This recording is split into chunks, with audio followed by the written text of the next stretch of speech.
ஓம் சாந்தி. Murali date 19/12/2024 காலை Murali pop தாதா மதுபன். இன்னைக்கு பாபா முரளியில் சொல்கிறாங்க, இனிமையான குழந்தைகளே, இந்த புருஷோத்தம சங்கம யுகம் மாற்றம் ஏற்படுவதற்கான யுகம். நம்ம எல்லாருமே டிரான்ஸ்ஃபர் ஆகிறதுக்கான யுகம். இப்போது நீங்கள் தாழ்ந்த நிலையிலிருந்து உயர்ந்த ஆத்மாவாக ஆக வேண்டும். கேள்வி: பாபாவுடன் கூடவே எந்த குழந்தைகளின் மகிமையும் பாடப்படுகிறது? பதில்: யார் ஆசிரியராகி அநேகருக்கு நன்மை செய்வதற்கான நிமித்தமாக ஆகியிருக்கிறார்களோ அவர்களின் மகிமையும் பாபாவுடன் கூடவே பாடப்படுகிறது. செய்பவர் செய்விப்பவராகிய பாபா குழந்தைகள் மூலமாக அநேகருக்கு நன்மை செய்விக்கிறார். ஆகவே குழந்தைகளுக்கும் மகிமையாகி விடுகிறது. குழந்தைகள் சொல்கின்றனர், பாபா இன்னார் என் மீது தயை காட்டினார், அதனால் நான் எதிலிருந்து என்னவாக ஆகிவிட்டேன். ஆசிரியர் ஆகாமல் ஆசீர்வாதம் கிடைக்காது. ஓம் சாந்தி. ஆன்மீக தந்தை ஆன்மீக குழந்தைகளிடம் கேட்கிறார், புரிய வைக்கவும் செய்கிறார், பிறகு கேள்வியும் கேட்கவும் செய்கிறார். இப்போது குழந்தைகள் தந்தையை அறிந்து கொண்டு விட்டனர். சிலர் அவரை சர்வவியாபி எனவும் சொல்கின்றனர், எல்லா இடத்துலையும் இருக்கிறாரு அப்படின்னு சொல்றாங்க. ஆனால் அதற்கு முன் தந்தையை அறிந்து கொள்ளவோ வேண்டுமல்லவா? தந்தை யார்? அறிமுகம் கொடுத்து பிறகு சொல்ல வேண்டும். பாபாவை பற்றி நம்ம புரிய வைக்கணும் அப்படின்னா அவர் எங்கே இருக்கிறாரு, எப்படி இருக்கிறாரு அப்படின்னு அறிமுகம் கொடுத்துட்டு அதுக்கப்புறம் புரிய வைங்க. தந்தையின் இருப்பிடம் எங்கே உள்ளது, அவர் எங்கே இருக்கிறாரு? தந்தையை அறிந்து கொள்ளவே இல்லை என்றால் அவருடைய இருப்பிடம் பற்றி எப்படி தெரியும்? அவரை பற்றி அப்படி ஒருத்தர் இருக்கிறாரு அப்படிங்கிறதே தெரிஞ்சுக்கல அப்படிங்கும்போது அவருடைய இருப்பிடத்தை பற்றி எப்படி தெரிஞ்சுப்பாங்க? அவரோ பெயர் வடிவத்திற்கு அப்பாற்பட்டவர், அதாவது அப்படி எதுவும் கிடையாது என சொல்லிவிடுகின்றனர். உலகத்தில் சொல்கிறாங்க இல்லையா, அவர் பேரு ரூபத்துக்கெல்லாம் அப்பாற்பட்டவர், கடவுள் அப்படின்னு ஒருத்தர் இல்லவே இல்லை அப்படின்லாம் சொல்கிறாங்க. ஆக எந்த ஒரு பொருள் இல்லையோ அதன் இருப்பிடம் பற்றி எப்படி சிந்திப்பது? அப்படி ஒருத்தர் இல்லவே இல்லை, அவருக்கு பேரு கிடையாது, ரூபம் கிடையாது அப்படிலாம் அவங்க சொல்கிறாங்கன்னா அப்போ அவருடைய இருப்பிடத்தை பற்றி அவங்க எப்படி சிந்திப்பாங்க அப்படின்னு கேட்குறாரு பாபா. அதனால் முழு பாபாவனுடைய அறிமுகத்தை கொடுங்க. இதை இப்போதுதான் குழந்தைகள் நீங்கள் அறிந்து கொண்டுள்ளீர்கள். பாபா முதலிலோ தம்மை பற்றி அறிமுகம் கொடுத்துள்ளார். அதனால தான் பாபா முதல்ல நீங்கள் எல்லாருமே ஒரு ஆத்மா அப்படிங்கிற அறிமுகத்தை நமக்கு கொடுத்துருக்கிறாரு. பிறகு இருப்பிடம் புரிய வைக்கப்படுகிறது. இப்போ நம்ம ஆத்மால எங்கிருந்து வந்தோம் அப்படிங்கிறதையும் நமக்கு பாபா புரிய வைக்கிறார். பாபா சொல்கிறார், நான் இந்த ரதத்தின் மூலம் அறிமுகம் கொடுப்பதற்காக வந்துள்ளேன். நான் உங்கள் அனைவருடைய தந்தை, நான் பரம்பிதா பரமாத்மா என சொல்லப்படுகிறேன். அவருடைய அறிமுகத்தை அவரே கொடுக்கிறார். ஆத்மாவை பற்றியும் யாருக்கும் தெரியாது. தந்தைக்கு பெயர் வடிவம் தேசம் காலம் கிடையாது என்றால் குழந்தைகள் எங்கிருந்து வந்தனர்? அப்பான்னு ஒருத்தர் இருக்கிறாரு, ஆனால் அவருக்கு பேரு கிடையாது, ரூபம் கிடையாது, தேசம் கிடையாது அப்படின்னு சொல்கிறோன்னா அப்போ குழந்தைங்க மட்டும் எங்கேருந்து வந்தாங்க அப்படிங்கிறார் பாபா. தந்தையே பெயர் வடிவத்திற்கு அப்பாற்பட்டவர் என்றால் குழந்தைகள் பிறகு எங்கிருந்து வந்தனர்? குழந்தைகள் இருக்கின்றனர் என்றால் நிச்சயமாக தந்தையும் இருக்கிறார்கள். இப்போ நம்ம எல்லா ஆத்மாக்களுமே இருக்கிறோம் அப்படின்னா இப்போ ஆத்மாவுக்கு தந்தை அப்படின்னு ஒருத்தர் இருப்பாரு தானே. குழந்தைகளுக்கும் பெயர் வடிவம் உள்ளது. எவ்வளவுதான் சூக்ஷ்மமாக இருந்தாலும் சரி, குழந்தைகள் வர்ணனை செய்கின்றனர். அற்புதமான நட்சத்திரம், அவர் இவருக்குள் பிரவேசமாகிறார். அவர் எவ்வளோதான் சூக்ஷ்மமாக இருந்தாலும் வர்ணனை செய்கிறோம் இல்லையா, அவர் ரொம்ப சூக்ஷ்மமான பிரகாசமான ஆத்மாவாக இருக்காரு. அப்படிப்பட்டவர் தான் இந்த பிரஜாபிதா பிரம்மாவனுடைய உடலில் பிரவேசமாகிறாரு அப்படின்னு சொல்கிறோம். இவர் ஆத்மா என சொல்லப்படுகிறார். தந்தையோ இருப்பது பரந்தாமத்தில், அது வசிப்பதற்கான இருப்பிடம். மேலே பார்வை செல்கிறது இல்லையா, மேலே விரலால் சமிக்ஞை செய்து நினைவு செய்கின்றனர். கடவுளும் ஒருத்தர் இருக்கிறாரு, அவர் மேலே இருக்கிறாரு அப்படின்னு எல்லாரும் கையை மேலே தானே காட்டுறாங்க. ஆக நிச்சயமாக யாரை நினைவு செய்கின்றனரோ அவர் ஏதேனும் ஒரு பொருளாக இருக்க வேண்டும். பரம்பிதா பரமாத்மா என சொல்லவோ செய்கின்றனர் இல்லையா, கடவுள் ஒருத்த மேலே இருக்கான் அப்படின்னு சொல்கிறாங்க. பிறகும் பெயர் வடிவத்திற்கு அப்பாற்பட்டவர் என சொல்வது அஞ்ஞானம் எனப்படும். தந்தையை அறிந்து கொள்வது ஞானம் என சொல்லப்படும். இதையும் நீங்கள் புரிந்து கொண்டிருக்கிறீர்கள். நாம் முதலில் அஞ்ஞானியாக இருந்தோம். தந்தை பற்றியும் அறியாமல் இருந்தீர்கள். தன்னை பற்றியும் அறியாதவர்களாக இருந்தீர்கள். இப்போது புரிந்து கொண்டீர்கள். நாம் ஆத்மா, ஷரீரம் அல்ல, ஆத்மா அழியாதது என சொல்லப்படுகிறது என்றால் நிச்சயமாக அது ஏதோ ஒரு பொருள் தான் இல்லையா? இப்போ ஆத்மா பற்றி புரிஞ்சிட்டோம், ஆத்மா இருக்கு அப்படின்னு. அப்போ அது மாதிரி தான் பரமாத்மாவும் இருக்காரு இல்லையா? குழந்தைகளுக்கு நல்லபடியாக புரிய வைக்கப்பட்டுள்ளது. இனிமையிலும் இனிமையான குழந்தைகளே, யாரை குழந்தைகளே என அழைக்கிறேனோ அந்த ஆத்மாக்கள் அவினாஷி. இதை ஆத்மாக்களின் தந்தை பரம்பிதா பரமாத்மா வந்து புரிய வைக்கிறார். இந்த விளையாட்டு கல்பத்தில் ஒரு முறை மட்டுமே நடைபெறுகிறது. அப்போது பாபா வந்து குழந்தைகளுக்கு தமது அறிமுகம் தருகிறார். இந்த கல்பத்துக்கு ஒரு முறை தான் பாபா வந்து தன்னுடைய அறிமுகத்தை குழந்தைகளுக்கு கொடுக்கிறாரு. நானும் நாடகத்தில் பாகதாரி, எப்படி எனது பாகத்தை நடிக்கிறேன் என்பதும் உங்களுடைய புத்தியில் உள்ளது. பழைய அதாவது பதீத்த ஆத்மாவை புதிய தூய்மையானதாக ஆக்குவதற்காக வருகிறார் என்றால் பிறகு உங்களுடைய சரீரமும் கூட அங்கே தூய்மையானதாக இருக்கும்.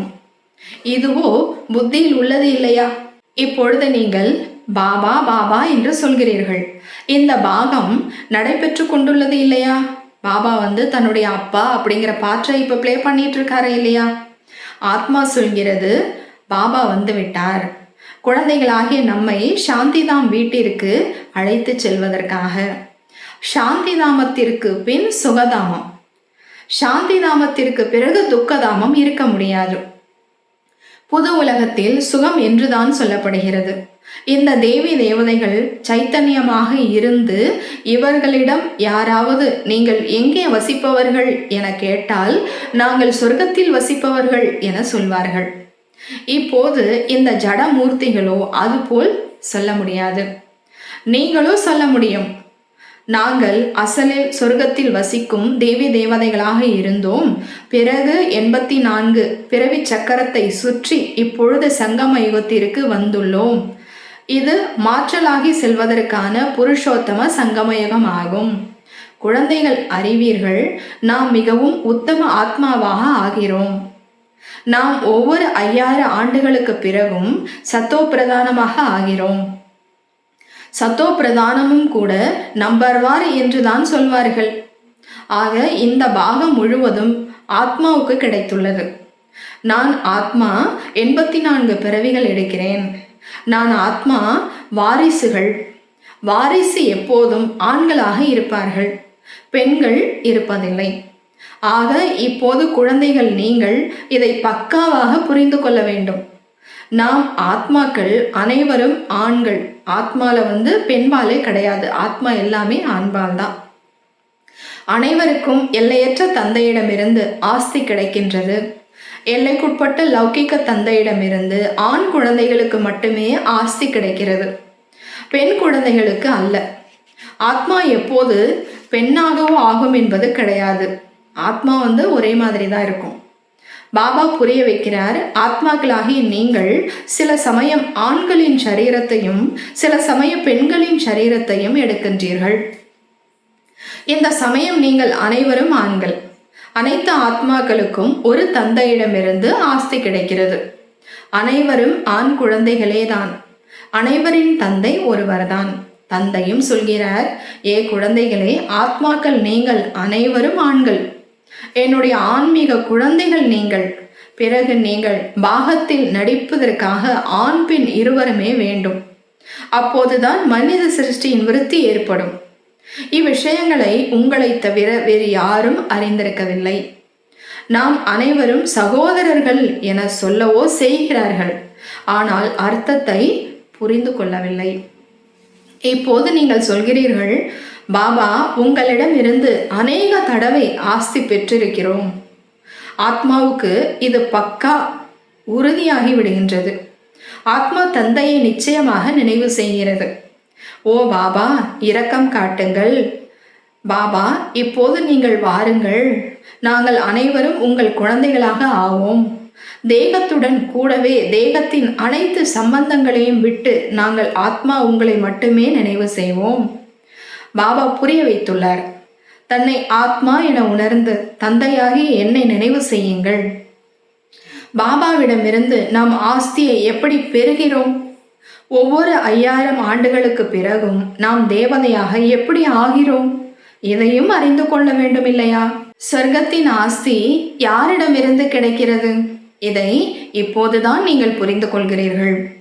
பாபாவோ சொர்க்கவாசி கிடையாது. குழந்தைகளை சொர்க்கவாசி ஆக்குகிறார். அவரே நரகத்தில் தான் வருகிறார். நீங்கள் பாபாவை அழைப்பதும் நரகத்தில்தான். நீங்கள் தமோ பிரதானமாக ஆகும்போது இது தமோ பிரதான உலகம் இல்லையா? சதோ பிரதானமான உலகம் இருந்தது. 5000 ஆண்டுகளுக்கு முன் இவர்களின் ராஜ்யம் இருந்தது. இவ்விஷயங்களை, இந்த படிப்பை இப்போது நீங்கள் தாம் அறிந்து கொள்கிறீர்கள். இது மனிதரிலிருந்து தேவதை ஆவதற்கான படிப்பாகும். மனிதரிலிருந்து தேவதை ஆக்குவதற்கு பகவானுக்கு அதிக நேரம் பிடிப்பதில்லை. குழந்தையான உடனே தந்தையின் வாரிசாகிவிட்டார். பாபா சொல்கிறார், ஆத்மாக்களாகிய நீங்கள் அனைவரும் என்னுடைய குழந்தைகள். உங்களுக்கு ஆஸ்தி தருகிறேன். நீங்கள் சகோதர சகோதரர்கள். வசிப்பதற்கான இருப்பிடம் மூலவதனம். நீங்கள் எல்லா ஆத்மாக்களுமே சகோதரர்கள். நீங்கள் இருக்கக்கூடிய இடம் எது? மூலவதனம் அல்லது நிர்வாணதாமம். சப்தத்தை கடந்த உலகம் அது. அதை நிராகாரி உலகம் என்றும் சொல்கின்றார்கள். ஆத்மாக்கள் அனைவரும் அங்கேதான் வசிக்கின்றனர். இந்த சூரிய சந்திரனையும் கடந்து உள்ளது. அந்த உங்களுடைய இனிமையான அமைதியான வீடு அது. ஆனால் அங்கேயே உட்கார்ந்து விடவோ கூடாது இல்லையா? அங்கே நம்ம ஆத்மா இருந்துட முடியாது. அங்கே அமர்ந்து கொண்டு என்ன செய்வீர்கள்? அதுவோ ஒரு ஜடநிலை ஆகின்றது. ஆத்மா நம்ம பரந்தாமத்தில் இருக்கிறோம் அப்படின்னா சிந்தனையே நமக்கு கிடையாது இல்லை. நம்ம எங்கே இருக்கோங்கிற சிந்தனை கூட நமக்கு இருக்காது. அதனால தான் பாபா சொல்றாரு, அது ஒரு ஜடநிலை. ஆத்மா எப்போது பாற்றை நடிக்கின்றதோ அப்போதுதான் சைத்தன்யமானது என சொல்லப்படும். சைத்தன்யமாக தான் உள்ளது. ஆனால் பாற்றை நடிக்கவில்லை என்றால் ஜடமாயிற்று இல்லையா? நீங்கள் இங்கே நின்று கொள்ளுங்கள். கை கால்களை அசைக்காதிருந்தால் ஜடம் போல் ஆகிறீர்கள் இல்லையா? ஆத்மா இப்போ நம்ம இங்கே நிற்கிறோம் அப்படின்னா கை காலெல்லாம் எதுவுமே அசைக்கலை அப்படின்னா ஏன் இப்படி ஜட மாதிரி நிற்கிறீங்க அப்படின்னு சொல்லுவாங்க இல்லையா? அங்கோ இயற்கையான சாந்தி இருக்கும். ஆத்மாக்கள் அங்கே ஜடம் போலவே உள்ளன. நடிப்பை எதையும் அங்கே நடிக்கவில்லை. எங்க பரந்தாமத்தில் அழகோ நடிப்பதில் தான் உள்ளது இல்லையா? சாந்தி தாமத்தில் என்ன அழகு இருக்கும்? ஆத்மாக்கள் சுக துக்கத்தின் உணர்வுக்கு அப்பாற்பட்டு உள்ளனர். நடிப்பை நடிக்கவில்லை என்றால் அங்கு இருப்பதில் என்ன நன்மை? முதலில் சுகத்தின் பாகத்தில் நடிக்க வேண்டும். ஒவ்வொருவருக்கும் முதலிலேயே நடிப்பின் பாகம் கிடைத்து விடுகின்றது. எங்களுக்கோ மோட்சம் வேண்டும் என்று சிலர் சொல்கின்றனர். நீர் குமிழி நீருக்குள் கலந்து விட்டது என்றால் அவ்வளவுதான், ஆத்மாவே இல்லை என்றாகிறது. சில பேர் கேட்குறாங்க இல்லையா, எங்களுக்கு மோட்சம் வேணும், ஜோதியோட ஜோதி போய் கலந்துரும் அப்படின்லாம் சொல்கிறாங்க இல்லையா? அதுக்கு பாபா சொல்கிறாரு, இப்போ ஒரு நீர் குமிழி இருக்குது அப்படின்னா அந்த நீர்லேயே போய் கலந்துருச்சு அப்படின்னா அது தனி, இது தனி கிடையாது, அதுவும் தண்ணி ஆகிடுது இல்லையா? அது போல் ஆத்மா போய் ஐக்கியமாயிடுது, கலந்துடுது அப்படின்னா தனிப்பட்டு இருக்க முடியாது. எந்த ஒரு பாகத்தையும் நடிக்கவில்லை என்றால் ஜடம் என்று தான் சொல்வார்கள். சைத்தன்யமாக இருந்து கொண்டே ஜடமாக ஆகிவிட்டால் என்ன நன்மை? அது உயிரோட்டமானது, அதால் பேச முடியும், எல்லாமே செய்ய முடியும் அப்படின்னு இருந்து எதுவுமே செய்யலைன்னா என்ன நன்மைங்கிறார் பாபா. தனது பாகத்தை அனைவரும் நடித்தே ஆக வேண்டும். முக்கியமானது ஹீரோ ஹீரோயின் என்ற டைட்டில் கிடைக்கிறது. ஆத்மா இங்கேதான் பாகத்தை நடிக்கிறது. முதலில் சுகத்தின் ராஜ்யம் செய்கிறது, பிறகு ராவணனுடைய துக்கத்தின் ராஜ்யத்தில் ஆத்மா செல்கிறது. இப்போது பாபா சொல்கிறார், குழந்தைகள் நீங்கள் அனைவருக்கும் இந்த செய்தியை சொல்லுங்கள்.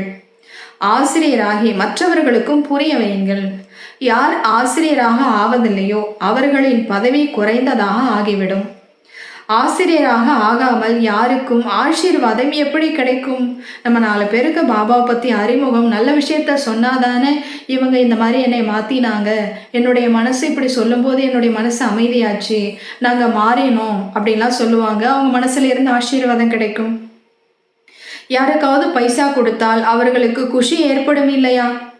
உள்ளுக்குள் புரிந்து கொண்டுள்ளனர். பிகே நம்மீது மிகுந்த கருணை காட்டுகின்றனர், நம்மை எதிலிருந்து எதுவாக ஆக்கி விடுகின்றனர். இவ்வாறே மகிமை ஒரு தந்தைக்கு தான் செய்கின்றனர். ஆஹா பாபா, தாங்கள் இந்த குழந்தைகள் மூலம் எங்களுக்கு எவ்வளவு நன்மை செய்கிறீர்கள். யார் மூலமாவது நடைபெறுகிறது இல்லையா? பாபா செய்பவர் செய்விப்பவர், உங்கள் மூலமாக செய்விக்கிறார். உங்களுக்கு நன்மை ஏற்படுகிறது. ஆக நீங்கள் பிறகு மற்றவர்களுக்கு நாற்று நட்டு வைக்கின்றீர்கள். ஞானத்தை சொல்லிக்கிட்டே இருங்க.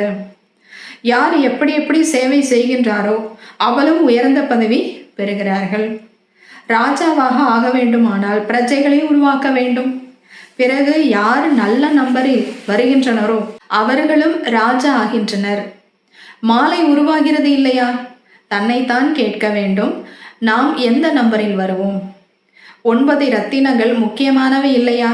நடுவில் இருப்பவர் வைரமாக ஆக்குபவர். அந்த 9 ரத்தினங்கள்ல நடுவுல இருக்கிறது யாரு? சிவபாபா. வைரமாக ஆக்கக்கூடியவர். வைரத்தை நடுவில் வைக்கின்றனர். மாலையில் மேலே பூவும் உள்ளது இல்லையா? கடைசியில் உங்களுக்கு தெரிய வரும் எத்தகைய முக்கிய மணிகளாக ஆகிறார்கள். அவர்கள் ராஜ பரம்பரையில் வருவார்கள். கடைசியில் உங்களுக்கு அனைத்தும் நிச்சயமாக சாட்சாத்காரமாகும். எப்படி இந்த தண்டனைகள் எல்லாம் பெறுகிறோம் என்பதையும் பார்ப்பீர்கள். ஆரம்பத்தில் திவ்ய திருஷ்டியில் நீங்கள் சூக்ஷ்மோதனத்தில் பார்த்தீர்கள். இதுவும் குப்தமாக உள்ளது. ஆத்மா தண்டனைகளை எங்கே பெறுகிறது? இதுவும் டிராமாவில் பதிவு உள்ளது. கர்ப்ப ஜெயிலில் தண்டனைகள் கிடைக்கின்றன. ஜெயிலில் தர்மராஜரை பார்க்கின்றனர். எங்களை வெளியே கொண்டு வாருங்கள் என்று ஆத்மா சொல்கின்றது இல்லையா? ஆத்மா கர்ப்பத்தில் இருக்கும் பொழுது தண்டனை அனுபவிக்கும் போது எங்களை வெளியில விடுங்க அப்படின்னு சொல்றாங்களாம். நோய்கள் முதலியவை ஏற்படுகின்றன. அதுவும் கர்மத்தின் கணக்கு இல்லையா? இவை அனைத்தும் புரிந்து கொள்ள வேண்டிய விஷயங்கள் ஆகும். பாபாவோ நிச்சயமாக சரியானதை தான் சொல்வார் இல்லையா? இப்போது நீங்கள் நேர்மையானவர்களாக ஆகிறீர்கள்.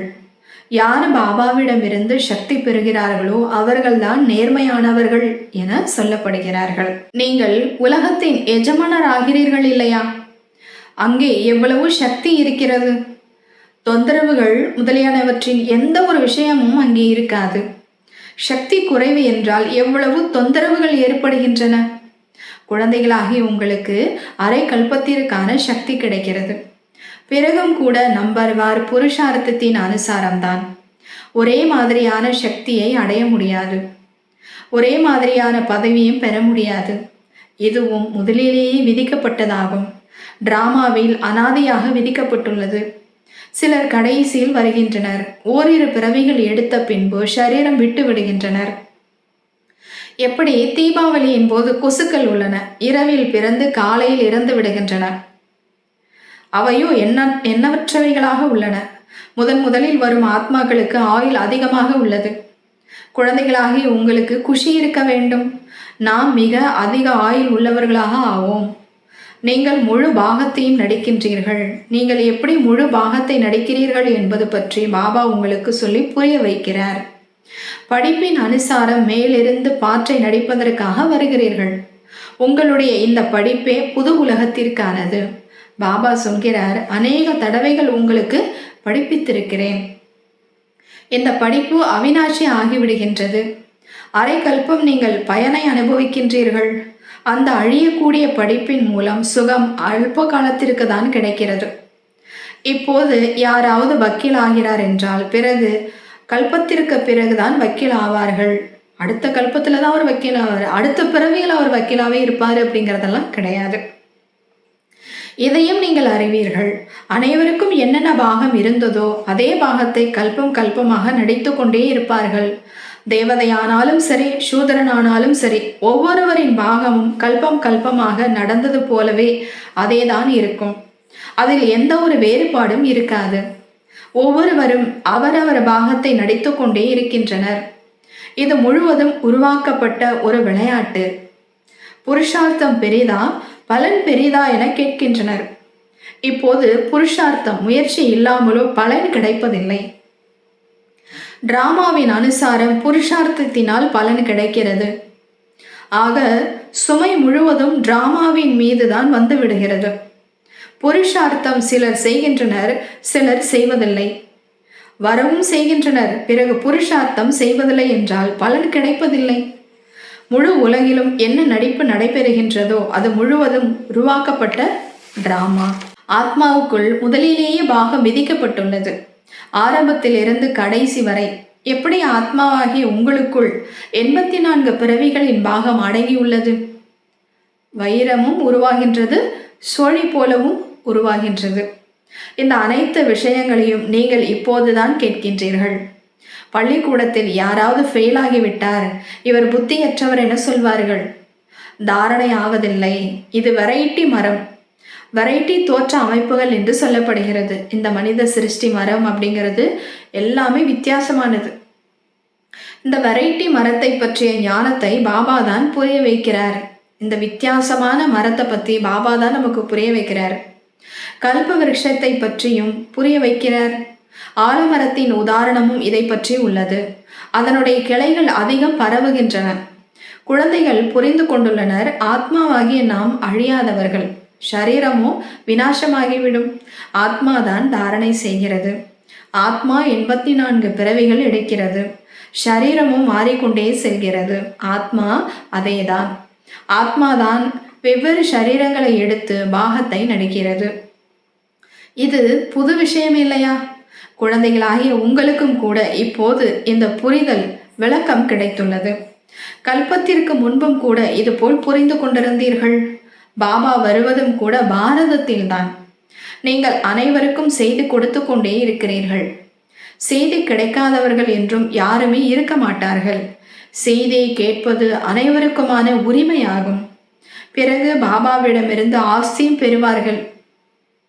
கொஞ்சமாவது கேட்பார்கள் அல்லவா? பிறகும் கூட பாபாவின் குழந்தைகள் அல்லவா? பாபா புரிய வைக்கிறார், நான் ஆத்மாக்களாகிய உங்களுடைய தந்தை. என் மூலமாக இந்த படிப்பின் முதல் இடை கடை பற்றி அறிந்து கொள்வதன் மூலம் நீங்கள் இந்த பதவியை பெறுகிறீர்கள். மற்ற அனைவரும் முக்திதாமம் சென்று விடுவார்கள். பாபாவோ அனைவருக்கும் சத்கதி அளிக்கிறார். பாடுகின்றனர், ஆஹோ பாபா, உங்கள் லீலையே லீலை. என்ன லீலை? எத்தகைய லீலை? இந்த பழைய உலகம் மாறுவதற்கான லீலை இது. தெரிய வேண்டும் இல்லையா? மனிதர்கள் தான் அறிந்து கொள்வார்கள் இல்லையா? பாபா குழந்தைகளாகிய உங்களுக்கு தான் வந்து அனைத்து விஷயங்களையும் புரிய வைக்கிறார். பாபா ஞானம் நிறைந்தவர். உங்களையும் ஞானம் நிறைந்தவராக ஆக்குகிறார். நீங்கள் நம்பர்வார் ஆகிறீர்கள். ஸ்காலர்ஷிப் உதவித்தொகை பெறக்கூடியவர்கள் ஞானம் நிறைந்தவர்கள் என சொல்லப்படுவார்கள். ஞானம் நிறைந்தவர்கள் ஆயிட்டோம் அப்படின்னா பாபாவுடைய உதவி நமக்கு கிடைச்சிக்கிட்டே இருக்கும். நல்லது. இனிமையிலும் இனிமையான தேடி கண்டெடுக்கப்பட்ட செல்ல குழந்தைகளுக்கு தாயும் தந்தையும் ஆகிய பாப்தாதாவின் அன்பு நினைவு மற்றும் காலை வணக்கம். ஆன்மீக குழந்தைகளுக்கு ஆன்மீக தந்தை நமஸ்தே. ஆன்மீக தந்தைக்கு ஆன்மீக குழந்தைகளின் நமஸ்தே. நன்றி பாபா. தேங்க்ஸ் பாபா. தாரணைக்கான முக்கிய சாரம். நடைமுறை செய்வதற்காக முரளியிலிருந்து முக்கியமான 2 பாயிண்ட்ஸ். முதலாவது, நாம் ஆத்மாக்கள், ஆண்கள். நாம் பாபாவிடமிருந்து முழு ஆஸ்தி பெற வேண்டும். சதா இதே நினைவில் இருக்க வேண்டும். மனிதனிலிருந்து தேவதை ஆவதற்கான படிப்பை படிக்கவும் செய்ய வேண்டும், படிப்பிக்கவும் வேண்டும். நம்மளும் படிக்கணும், மற்றவங்களுக்கும் சொல்லிக் கொடுக்கணும். இரண்டாவது, முழு உலகத்திலும் என்ன நடிப்பு நிகழ்வுகள் நடைபெறுகிறதோ அது எல்லாமே உருவாக்கப்பட்ட டிராமா ஆகும். இதில் புருஷார்த்தம் மற்றும் பலன் இரண்டுமே அடங்கியுள்ளது. புருஷார்த்தம் முயற்சி இல்லாமல் பலன் கிடைக்காது. இவ்விஷயத்தை நல்லபடியாக புரிந்து கொள்ள வேண்டும். வரதானம். எந்த ஒரு சேவையானாலும் சத்திய மனதுடன் மற்றும் ஈடுபாட்டுடன் செய்யக்கூடிய சத்திய சேவாதாரி ஆகுக. எந்த ஒரு சேவையானாலும் சத்திய மனதோடு மற்றும் ஈடுபாட்டோடு செய்யக்கூடிய சத்திய சேவாதாரி ஆகுக. விளக்கம். சேவை எதுவானாலும் அதை மனதார ஈடுபாட்டுடன் செய்யப்பட்டால் அதற்கு 100 மதிப்பெண்கள் கிடைத்துவிடும். சேவையில் எரிச்சல் இருக்கக்கூடாது. சேவை காரியத்தை முடிப்பதற்காக செய்யக்கூடாது. உங்களுடைய சேவையே சீர்குலைந்ததை சரி செய்விப்பது, அனைவருக்கும் சுகம் கொடுப்பது, ஆத்மாக்களை தகுதியாகவும் யோகியாகவும் ஆக்குவது, அபகாரிகளுக்கும் உபகாரம் செய்வது, சரியான நேரத்தில் அனைவருக்கும் துணை மற்றும் சகயோகத்தை கொடுப்பது போன்ற இப்படிப்பட்ட சேவை செய்பவர்கள்தான் சத்திய ஆன்மீக சேவாதாரிகள். ஸ்லோகன்: தூய்மைதான் பிராமண வாழ்க்கையின் புதுமையாகும். இதுதான் ஞானத்தின் அடித்தளமாகும். தூய்மைதான் பிராமண வாழ்க்கையின் புதுமை. இதுதான் ஞானத்தின் அடித்தளமாகும். நல்லது. ஓம் சாந்தி.